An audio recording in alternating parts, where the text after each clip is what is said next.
আমি এমপি প্রার্থী। আমার প্রার্থী আছে, এখানে কথা বলবো।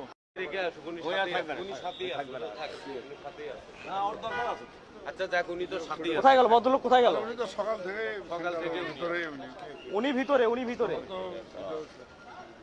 ওনার নাম কি যে ছিল? আপনাকে বললো যে সুষ্ঠু ভোট হচ্ছে। আমি একটু ভোটটা দিয়েছি। নাম তো আমরা ওনার ফুটেজ আছে, সমস্যা নেই। আনোয়ার মাস্টার সাহেবের ছেলে, আনোয়ার মাস্টার। কোনো মাস্টার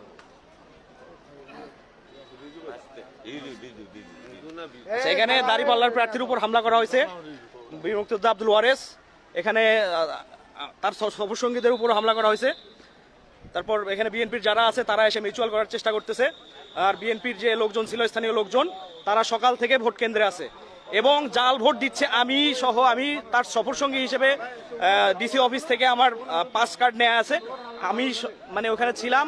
সরাসরি একজন জাল ভোটদাতাকে ধরা হয়েছে এবং তার এখন যারা আছে এখানে, যারা আছে বাইরে, যে লোকজন আছে, এরা ভোট মারার জন্য করতেছে, বাইরে লাঠিসোঁটা নিয়ে সবাই অবস্থান করতেছে।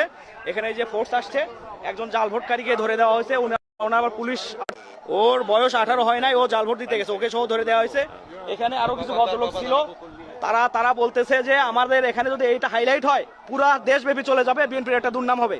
এবং এখানে স্থানীয় লোকজন আছে, এখানে আপনারা দেখতে পাচ্ছেন, তারা চাইতেছে এখানে মিউচুয়াল করার। আমরা কোনো মিউচুয়ালে যাব না, আমাদের উপর অতর্কিত হামলা করা হয়েছে। এই যে প্রার্থী, দাঁড়িপাল্লার প্রার্থী, তারা মিউচুয়াল করার চেষ্টা করতেছে এবং বলতেছে যে আমরা এটা আপনারা মিউচুয়াল করেন, মিউচুয়াল না করলে সারা দেশব্যাপী দাঁড়িপাল্লার একটা প্রভাব পড়বে। অথচ আমাদের প্রার্থীর গায়ে, প্রার্থীর উপর হামলা করা হয়েছে, প্রার্থীকে কিল ঘুষি মারা হয়েছে, প্রার্থীর সফরসঙ্গীদের কিল ঘুষি মারা হয়েছে। ঠিক আছে, দাঁড়িপাল্লার প্রার্থী বীর মুক্তিযোদ্ধা আব্দুল ওয়ারেস সাহেবের উপর হামলা করা হয়েছে। ফারুক আলম, যেখানে হচ্ছে নৌকামার ধানের শীষের প্রার্থী, ফারুক আলমের সাথে আমাদের যথেষ্ট সুসম্পর্ক। একটু আগেও দেখা হয়েছে, খুবই সৌহার্দ্যপূর্ণ বন্ধু মানুষ, অত্যন্ত ঘনিষ্ঠ, অত্যন্ত ভালো মানুষ। কিন্তু তার কর্মী বাহিনী অতর্কিত হামলা করে লাঞ্ছিত করা হয়েছে এবং আমার সবার সঙ্গে লাঞ্ছিত করা হয়েছে। এটা হচ্ছে কমলপুর সরকারি প্রাথমিক বিদ্যালয়। পুলিশ তাকে অ্যারেস্ট করেনি, পুলিশ অ্যারেস্ট করে নাই এবং পুলিশকে বারবার বলার পরও অ্যারেস্ট করা হয় নাই।